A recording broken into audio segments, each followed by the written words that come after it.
สบายดีเนาะมื้อนี้เราจะหลังจากฝนตกแล้วแต่ตกแห้งเขามาเลาะเบิ่งสวนอีกนึงนี่โอ้รู้สึกว่าดีขนาดเนาะอีก2-3มื้อนี้เราไปเบิ่งแล้วมันก็ซื่นเลยแล้วบัดนี้โอ้แมงกะเบื่ออันนี้ทอเขาเนาะว้าอันนี้ไม่น่าปลูกมันมาจนบ่เหลือเลย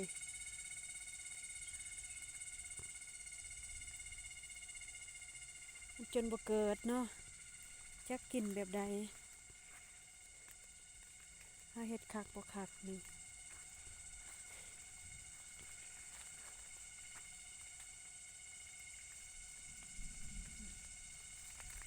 เด้มันเริ่ม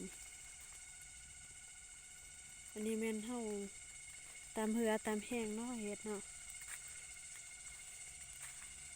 มันก็สิบ่ได้ตามเป่าเนาะเพราะว่าแห้งเฮาบ่ถึง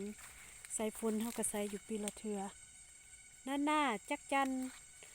นก็หลายพี่น้องว่าสิหาคุบจักจัน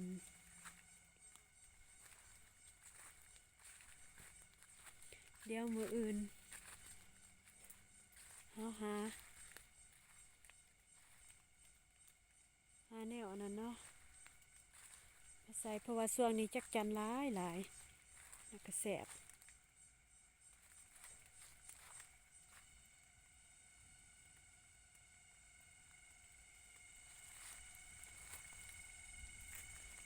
โอ้สะอ่อนเนาะ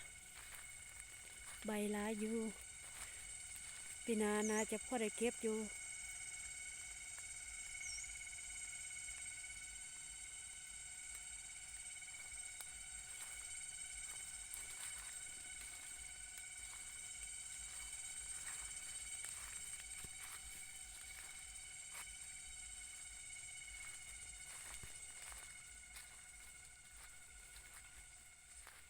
โอ้หนาวเปียกเนาะพี่น้องเนาะ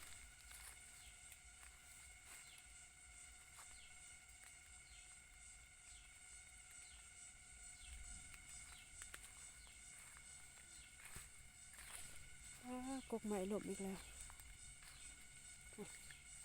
หักเบิด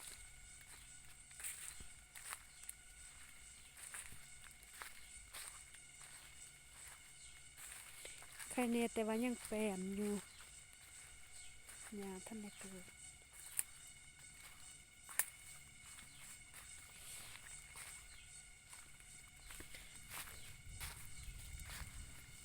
โอ้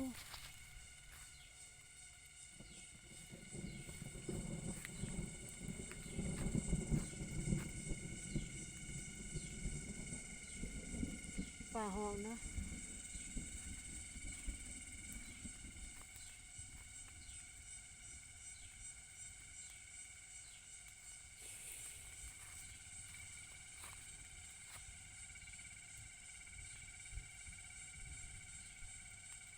กาแฟเฮานี่แม่นบ่ทันได้อนามัยเนาะพี่น้องเนาะ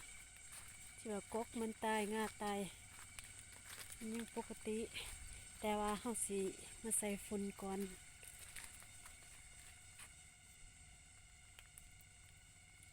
เพื่อผูกก็จนตาย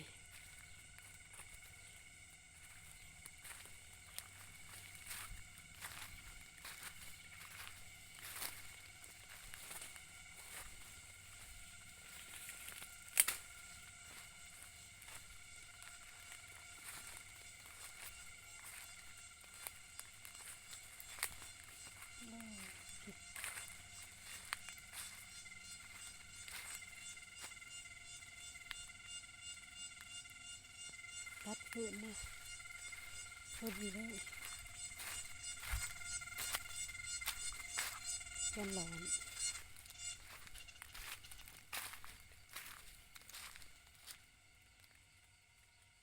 พ่อมักมี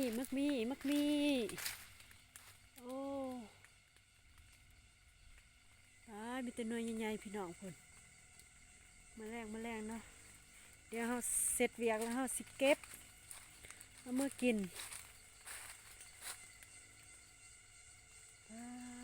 สะอ่อนอุกลูกอักลากพุ่นเป็นหน่วยใหญ่ๆมีไหมเซย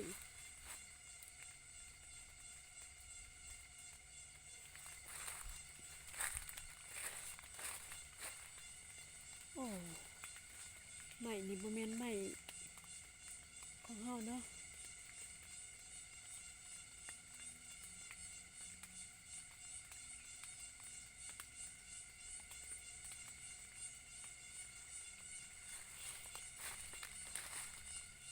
ตา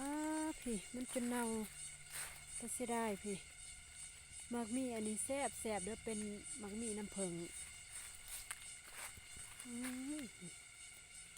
เขาเจ้าต่อยเนาะ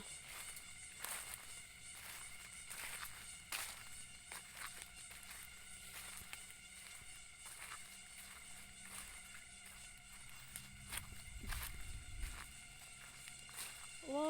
มักหิวก็ได้พุ่นหลายแท้ๆเฮ็ดเสื้อเฮ็ดม้อนพี่น้องหิว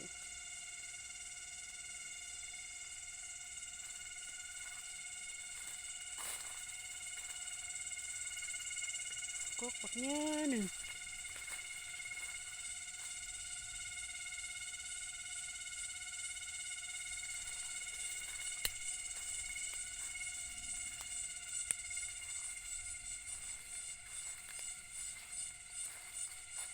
ใครแน่เนาะได้ฝนปีนี้ปีหน้าเฮาก็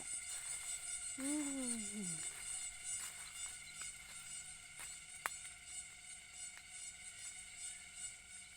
ได้ยินแต่เสียงแต่บ่เห็นโตแม่งจักจอกจักจัน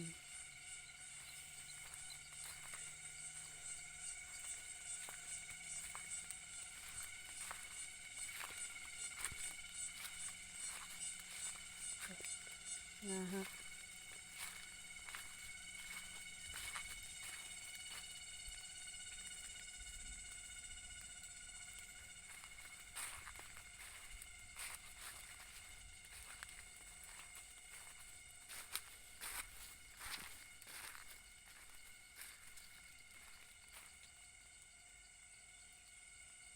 ฝนมาใหม่เออเด้เริ่มเป็นหมากน้อยๆน้อยๆเลยพี่น้องนี่โอ้อันนี้บ่งตายุ่งกะลายเด้อโอ้ฝนตกใหม่